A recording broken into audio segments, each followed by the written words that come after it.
Well, as I said before, I mean, silver, I own silver, is down 60% from its all-time high. I mean, Adam, look out the window. How much, what do we know that's down 60% from its all-time high? Very little. Sugar's down 70% from its all-time high. So in my view, and all of this money printing historically has led to higher prices for real goods. So in my view, we have a long way to go. The all-time high on silver is $50 an ounce. Now it's 23. So why can't silver go back to its all-time high? That's the way markets usually work.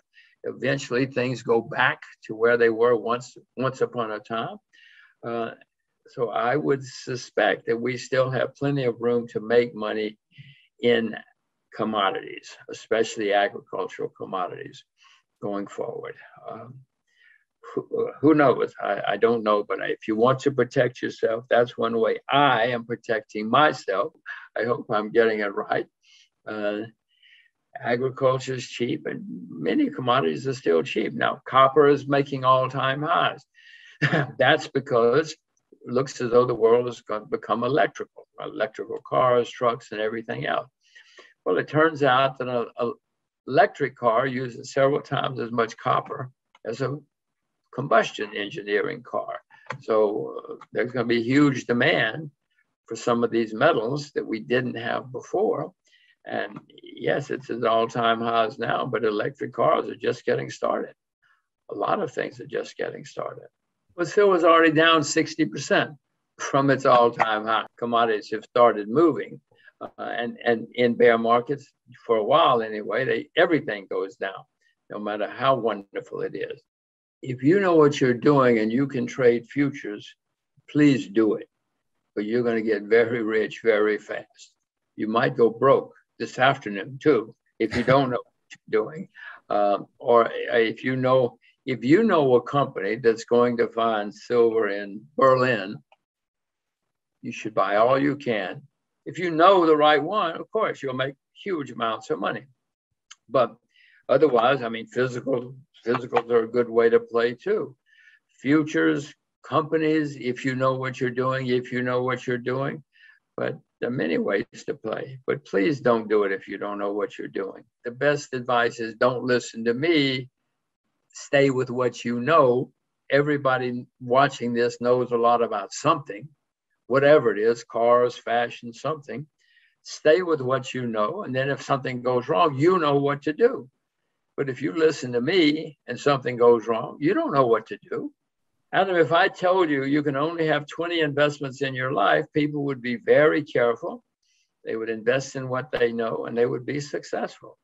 So my answer is stay with what you know. And if you don't know anything, put your money in the bank and wait until you find something that you know a lot about. Problem with putting your money in the bank is which currency. A lot of people put their money in Icelandic krona in 2007 because it's paying high interest. But then Iceland went bankrupt, and so they got wiped out. So it's not easy. I wish it were easy getting rich. Oh, wouldn't that be wonderful? Oil is down over 50% from its all-time high, and known reserves continue to decline. They've been declining for a long time. Then along came fracking. Well, we had a wonderful bubble in fracking. If you could spell fracking, people would write you a check. Say, please, invest. Then we all found out, oh, wait a minute, they got to pay their bills. They got to make money. So fracking is not going to disappear, but the bubble is over. And in the meantime, known reserves of energy everywhere in the world are in decline and have been continuing to decline. So yes, we're all going to have electric cars someday, apparently. Yes, we're all going to have solar panels. If we have electric cars, I've got some silver. I've got solar panels. I've got some silver. There are other ways to protect yourself. I own oil, natural gas, and coal.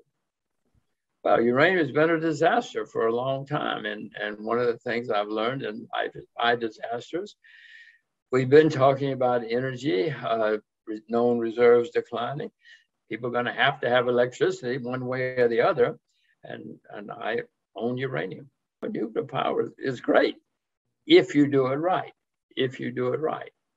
And there haven't been that many nuclear power accidents in the past 50 years. There have been some, but no, that's why I own it. I'm not going to become a farmer, but if you like going out in the sun and being in the dirt, it'd be a fabulous way to make a living and get rich because, you know, Adam, the average age of farmers in America is now 58.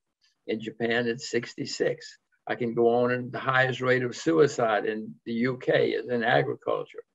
Many Indian farmers have committed suicide.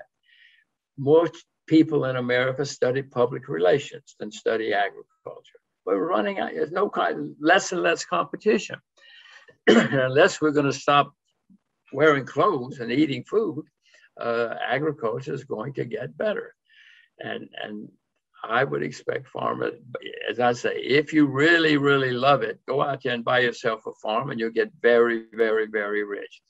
If not, buy futures, figure out your own way to do it. If you're going to invest, please start with ETFs because that is a lot.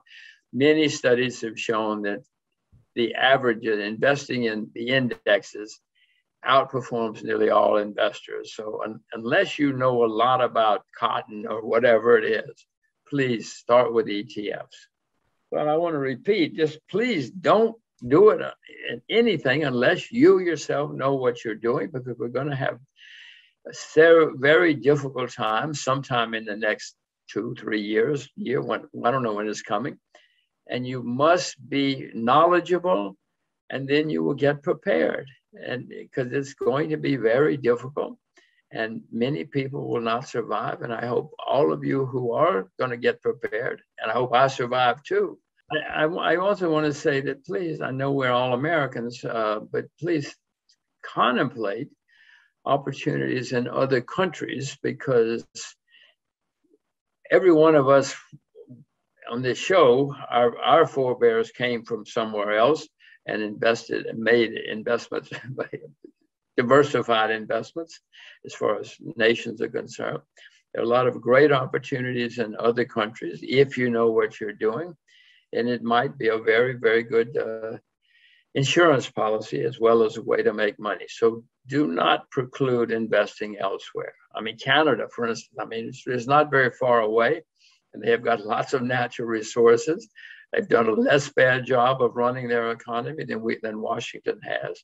That's just to give you, I'm not suggesting you rush out and invest in Canada, but I'm just using that as a simple example that when I say invest somewhere else, I'm not saying some exotic thing like, oh, you must invest in Zimbabwe. There are many places that are reasonable and you could understand.